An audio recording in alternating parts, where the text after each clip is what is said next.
Добрый вечер. Посетителям сайта ickas.com мы беседуем с Аленой Ланской, представительницей Беларуси на Евровидении 2013 в Мальме, которая прилетела в Кишинев буквально пару часов назад на молдавский национальный финал. Здравствуйте, Алена. Здравствуйте всем. Всем привет. А расскажите, пожалуйста, как прошла ваша репетиция? Вы знаете, все прошло замечательно. Первый раз мы отстраивали звук, когда я исполняла песню. Второй раз уже немножко проще было и лучше было выступление. Вот. Но вы знаете, самое главное перед основным выступлением, которое пройдет завтра, это, конечно же, размяться, выпить чашечку кофе, чтобы у тебя было хорошее настроение.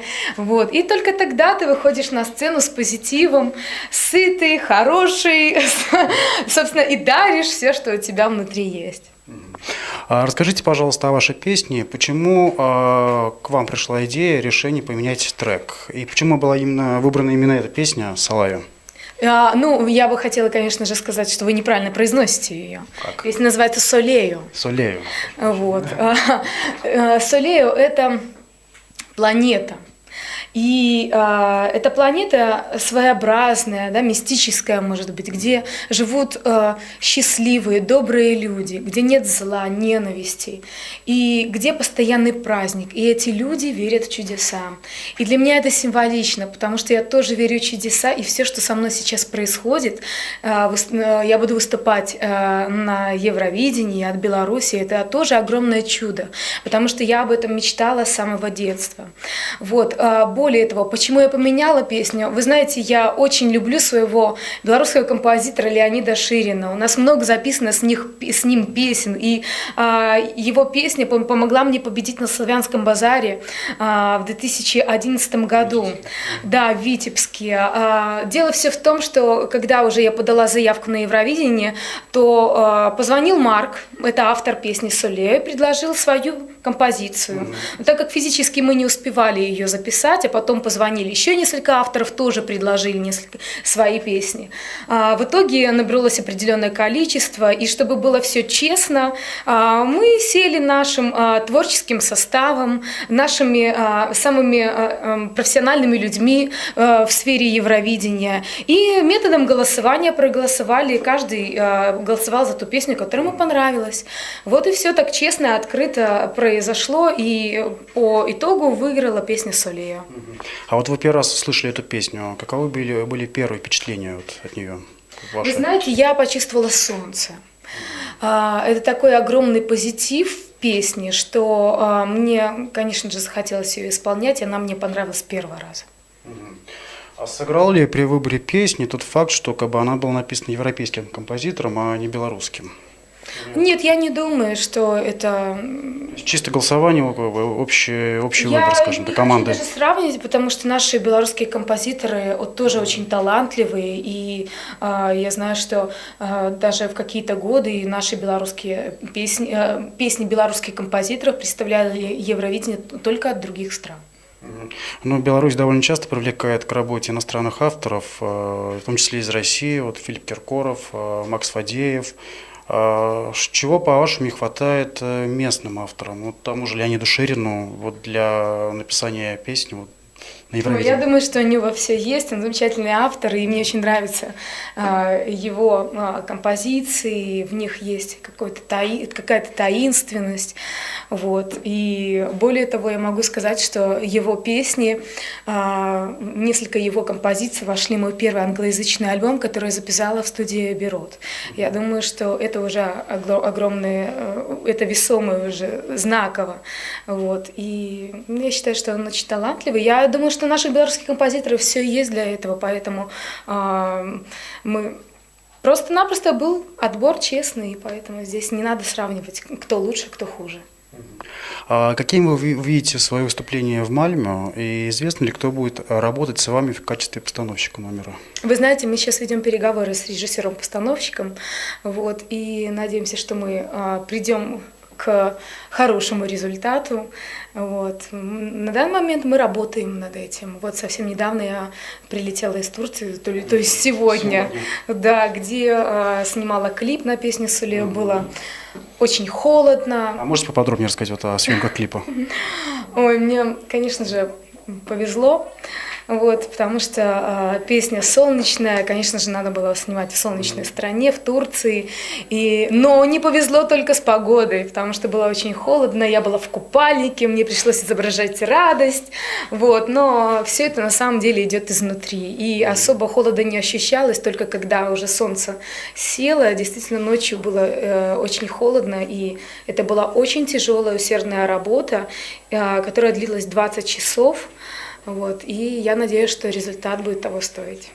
Хорошо. Вот вопрос, который, в принципе, интересует многих поклонников Евровидения по поводу балета «Трен де люкс». Будут они с вами на сцене? Вы знаете, «Трен де люкс» — это, конечно же, мои любимые ребята, с которыми я уже знакома достаточно давно, еще тогда, когда не было этого коллектива, я знала буквально каждого из них. Они просто так вот в один момент взяли и собрались все вместе, вот, и решили выступать таким коллективом танцевальным. Мы рассматриваем этот вариант, чтобы ребята «Трен де люкс» принимали участие в моем выступлении, конечно же.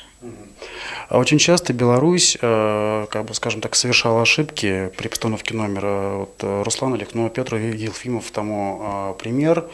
Как вы попытаетесь избежать подобных ошибок? Ну, я, если честно, плохо помню, про что вы говорите, что вы имеете в виду, какие ошибки, потому что, я не так близко, наверное, знакома с ситуацией, как вы. Вот. Вообще я хочу сказать, что наши постановки, да, может быть, и действительно были какие-то ошибки, но я хочу поддержать. Потому что, конечно же, вот если бы они выиграли, да, то все бы говорили: о, молодцы, выиграли. А так как они не выиграли, да, то все, собственно, все бочки на них катят. Вот. Я не считаю, что это немножко неправильно, потому что люди работали в любом случае. И мы не знаем, что было действительно, какая была ситуация на тот момент. Поэтому комментировать я не могу, потому что мне надо разобраться, и я не хочу никого ни в чем обвинять. Вот. Но я придерживаюсь того мнения, что нужно обращаться, безусловно, к тем людям, которые имеют опыт работы с Евровидением. Те профессионалы, которые уже много лет сотрудничают с этим конкурсом, которые знают, в какой момент нужно посмотреть влево, в какой момент нужно посмотреть вправо или перевернуться, развернуться, или в какую сторону пойти. Знают, в какой момент нужно включить свет, пушку или что-то другое. Вот. Какой будет звук. То есть есть очень много нюансов, к сожалению, новичкам в этой ситуации сложно, и только опытный человек может сориентировать и помочь. И возможно, что, может быть, опыта не хватало. Вот. Но надо, конечно же, учиться, еще раз учиться, набираться опыта, отсматривать. Я специально в прошлом году съездила в Баку для того, чтобы посмотреть, как проходит процесс изнутри, потому что есть, опять-таки, вот эти точки, где лучше всего смотрится артист. Вот какая обстановка. Вот, могу сказать, что очень напряженные, и только подготовленные психологически люди могут выдержать этот конкурс. Поэтому вообще, наверное, что значит «наверное»? Конечно же, это и люди, которые попали на этот конкурс, на Евровидение, да, это, конечно же, профессионалы. Я не говорю о себе, я говорю о всех остальных, потому что на конкурс, такой самый высокий конкурс, не так просто попасть. Хорошо, я тоже был в Баку в прошлом году, возможно, даже пересекались. А в прошлом году перед Евровидением я брал интервью у брановских бабушек, ездил в Ижевск. И вот они сказали, что для них, в принципе, не важен результат, для них главное выйти на сцену, получить удовольствие и спеть. А вот для вас что важнее, результат, либо выйти на сцену, передать свои эмоции зрителям, получить удовольствие, либо, может быть, и то, и другое? Что важнее для вас? Вы знаете, я немножко отступлю. Дело в том, что я действительно в тот момент тоже познакомилась с бурановскими бабушками. Я, конечно, впечатлена ими, потому что год назад я потеряла свою бабушку, и я прям прониклась, я почувствовала что-то родное и близкое. И как-то так мы познакомились, я говорю: вот приезжайте к нам на Славянский базар в Беларусь. И они приезжают, а я говорю, в тот момент я говорю: приезжайте на Славянский базар, я угощу вас драниками. И они приехали, и мы быстренько организовали этот процесс, я драников им нажарила, вот. Конечно же, бабушки – это, безусловно, это святое, наверное. Вот. И очень хорошо, что у них есть вот этот позитив, вот эта вот, наверное, мудрость, которой нужно учиться постоянно, учиться нашему молодому поколению. Для них это, конечно же, хорошее выступление. Я полностью согласна, что Евровидение – это хорошее выступление. Но в том числе я бы сказала, что Евровидение – это процесс огромнейший, с огромными механизмами. И каждый механизм должен сработать вовремя. Каждый человек, эта команда огромная, должна сработать одновременно, да, потому что как в той же машине, здесь одна деталь не работает, другой процесс не может идти. Это огромнейшая работа, и работа, которая требует сил. И, собственно, хорошее выступление – это тоже очень важно. Но и работа команды. Вы были в Румынии неделю назад на национальном румынском отборе, сегодня в Кишиневе. Ожидается, что приедете в Амстердам, я так понимаю, возможно. В какие страны еще планируете посетить перед Евровидением? И, на ваш взгляд, важен ли промотур для конечного результата? Да, конечно, я считаю, что промотур очень важен. Ты приезжаешь в страну, более того, эта страна с тобой в подгруппе, и тебя увидят, тебя заметят. Элементарно это опыт уже прорепетировать песню, правильно, живое выступление, уже как на Евровидении подготовиться морально, физически к этому. Вот. На данный момент поступили предложения от Греции, от Голландии, еще от некоторых стран. Мы рассматриваем все варианты. Не помню, они нас в первом полуфинале с нами или нет. Вот я знаю, что Россия, Украина, Беларусь в первом полуфинале, так что это уже хорошо для всех трех стран, я думаю.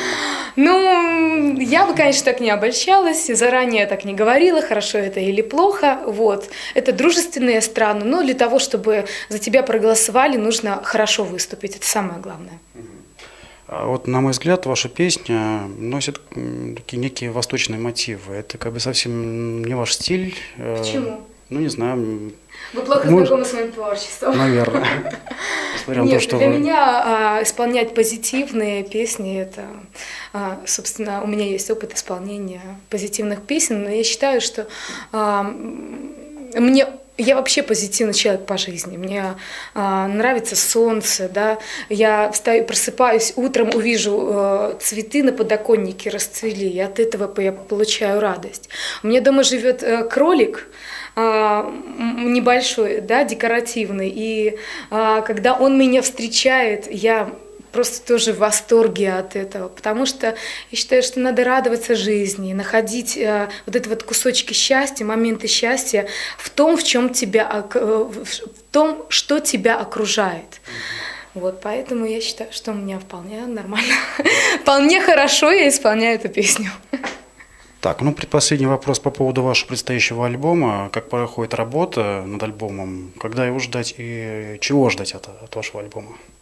Вы знаете, работа ведется параллельно, потому что очень много сейчас и связано с Евровидением, и с альбомом. Вот в ближайшее время мы будем делать фотосессию. Вот. Ну, я думаю, что в этом году мы однозначно его выпустим. Только мы еще не пока определились, до Евровидения мы выпустим или немножко позже. Ну, что бы вы хотели сказать зрителям, кто будет смотреть интервью, своим поклонникам, всем, кто будет голосовать?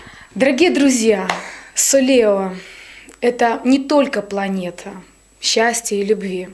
Солео в душе каждого из нас. Солео – это мгновение счастья или то место, где человек был счастлив.